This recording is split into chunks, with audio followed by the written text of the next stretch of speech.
RTI Live News. Ask for right. Rangareddy జిల్లా Amangal municipality 12వ ward councillor BJP party బలపరిచిన అభ్యర్థిగా చుక్క అల్లాజీ గౌడ్ నామినేషన్ దాఖలు చేశారు.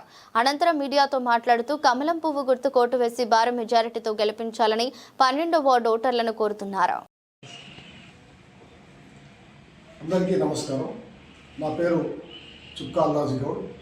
మా నాన్న పేరు చుక్క సాయిలు. నేను ఆమనగల్లో పుట్టాను, ఆమనగల్లో పెరిగాను.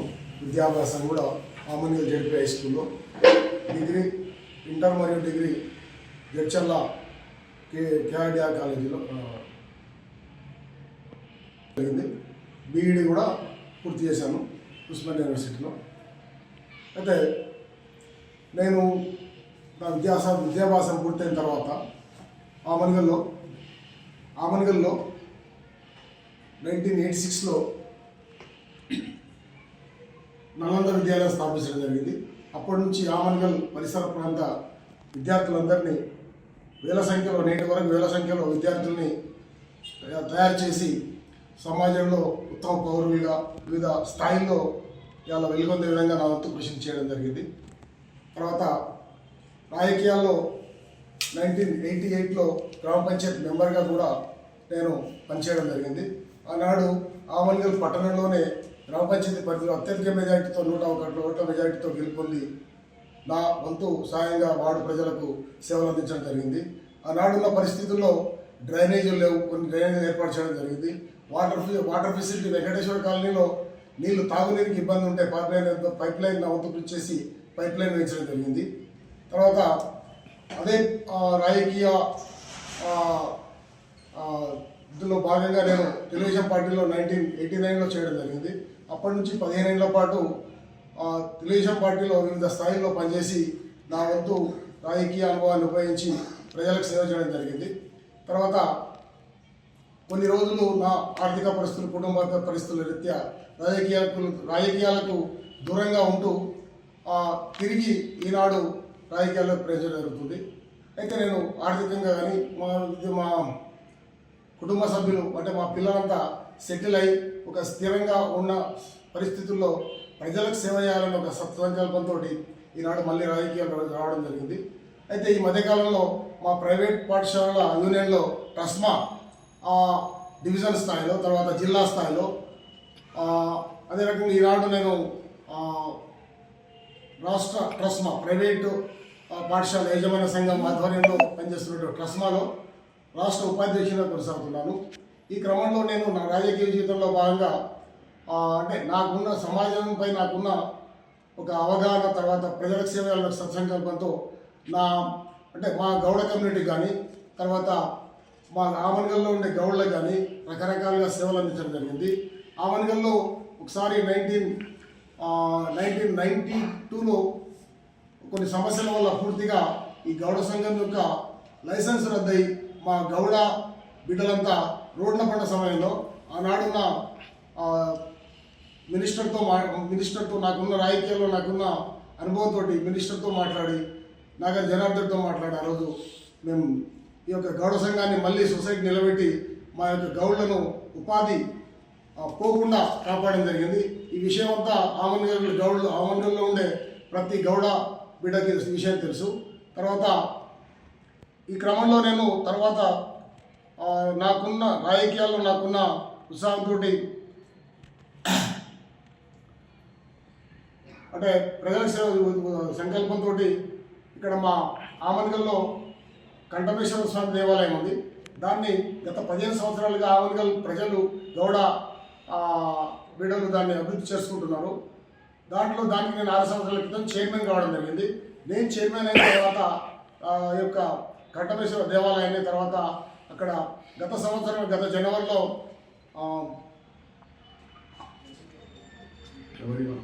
సర్వాయి పాపన్న విగ్రహాన్ని ఆవిష్కరించడం జరిగింది. హనుమాన్ టెంపుల్ ఆవిష్కరించడం జరిగింది.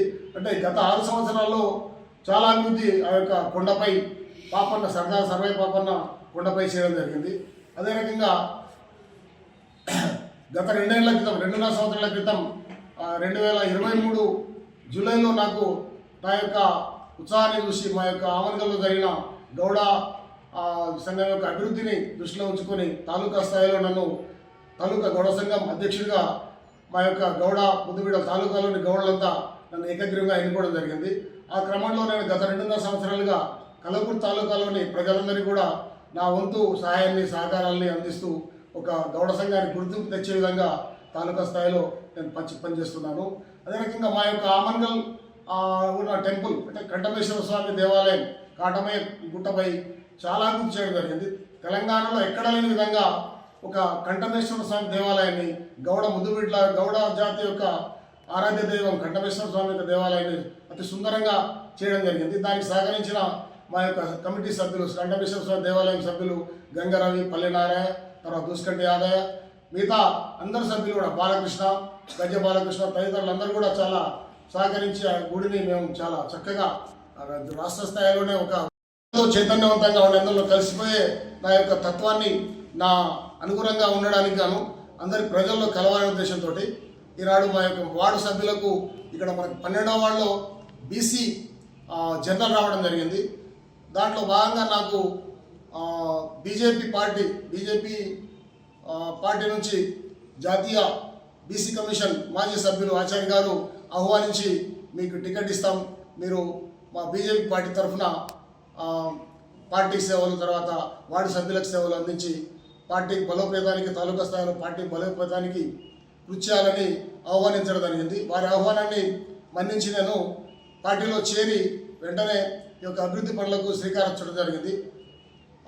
ఇప్పుడు ఈరోజు నేను బీజేపీ 12వ వార్డు అభ్యర్థిగా నామినేషన్ వేసి అదే రకంగా ఇక్కడ ఉన్న కోట మైసమ్మ దేవాలయం తర్వాత బొడ్రాయి దేవత యొక్క విగ్రహాలని కూడా త్వరలో అభివృద్ధి చేసి మా వార్డులోనే ఈ 2 దేవాలయాలు ఉన్నాయి, వాటిని కూడా చక్కగా అభివృద్ధి చేసి సుందరీకరించి ఈ గ్రామ ప్రజలందరికీ ఒక ఏముందంటే మైసమ్మ టెంపుల్ చక్కగా లేదు, తర్వాత బొడ్రాయి విగ్రహం కూడా సరైన సుందరీకరణ లేదు కనుక ఈ 2 దేవాలయాల్ని మా వార్డులోనే ఉన్నందున ప్రజలందరికీ అవసరం వచ్చే ఈ 2 దేవాలయాలు నేను అభివృద్ధి చేస్తానని హామీ ఇస్తున్నాను. అదే రకంగా మా వార్డు సమస్యల విషయానికి వస్తే గతంలో ఉన్న సుండూరు శేఖర్ గారు చాలా వరకు అభివృద్ధి సీసీ రోడ్లు కానీ అండర్ గ్రౌండ్ కానీ చాలా వరకు చేయడం జరిగింది. ఇంకా కొన్ని ఎన్ని చేసినా కూడా కొన్ని సమస్యలు మిగులుతాయి కనుక అందులో భాగంగా ఈనాడు ప్రధానంగా లైబ్రరీ నుండి మొదలు పెడితే అదే వెజిటబుల్ మార్కెట్ అంటే లైబ్రరీ నుంచి మొదలు పెడితే చందబాయి వరకు అది రోడ్డు ఆల్రెడీ అది ఫౌండేషన్ స్టోర్ చేయడం జరిగింది. దాన్ని కూడా పూర్తి చేస్తారనుకున్నాం ఎలక్షన్ అంటే ఎమ్మెల్యే ఎలక్షన్స్ అంటే ముందే. అయితే ఇప్పుడు దాన్ని నిధులు ఉన్నాయి, దాన్ని ఆ రోడ్ను ఖచ్చితంగా ఇప్పుడున్న అధికార పార్టీతో కానీ తర్వాత బీజేపీ పార్టీలో ఉండే పెద్దలతో మాట్లాడి ఆ రోడ్ను పూర్తి చేయడానికి నా శాయశక్తుల వెంటనే వీళ్ళని త్వరగా ప్రయత్నం చేస్తా. అదే రకంగా మన ఈ 12వ వార్డులో పల్లి నరసింహ ఇంటి నుండి నల్లాలబాయి వరకు పల్లి నరసింహ నల్లాలబాయి దగ్గర ఉండే పల్లి నరసింహ ఇంటి నుండి సందబాయి వరకు సీసీ రోడ్డు తర్వాత అండర్గ్రౌండ్ అది పెండింగ్ ఉన్నాయి. అది కూడా అదొక పెద్ద సమస్య, దాన్ని పూర్తి చేయడం జరుగుతుంది. తర్వాత బండసీన్ ఇంటి నుంచి దార్ల బసవయ్య ఇంటి వరకు సీసీ రోడ్డు లేదు, అక్కడ నీళ్లు కొంత నిలుస్తున్నాయి. ఆ నీళ్లు నిలవకుండా ఆ పెద్ద కాలువ దాని పక్కన ఆ కాలువ కలిపి దాని సమస్య కూడా అది తీవ్రంగా ఉంది. అక్కడ ప్రజలు దాన్ని కొంచెం ఇబ్బంది పడుతున్నారు, దాన్ని కూడా పరిష్కరించడం జరుగుతుంది. తర్వాత ఇక వరకు వీధి దీపాలు కొంత ఉన్నాయి, వీధి దీపాలు తర్వాత చిన్న చిన్న గల్లీలలో ఉండే సీసీ రోడ్లు తర్వాత కరెంటు పోల్స్ అన్నీ కూడా ఏర్పాటు చేయడానికి వీలైనంత త్వరగా ప్రయత్నం చేస్తాం. తర్వాత కేంద్ర ప్రభుత్వం నుండి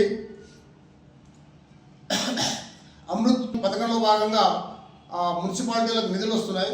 దాంట్లో ఆమనగల్లోని 15 వార్డులకు 32 కోట్ల రూపాయలు నిధులు మంజూరైనాయి.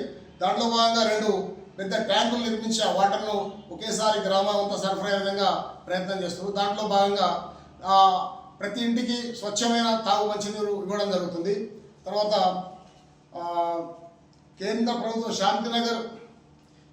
ప్రభుత్వ నిధులు 12వ వార్డు శాంతినగర్లోని వీధి దీపాలు తర్వాత స్వచ్ఛతకు పట్టణ పరిశుభ్రత కోసమయ్యే విధంగా కృషి చేస్తాం.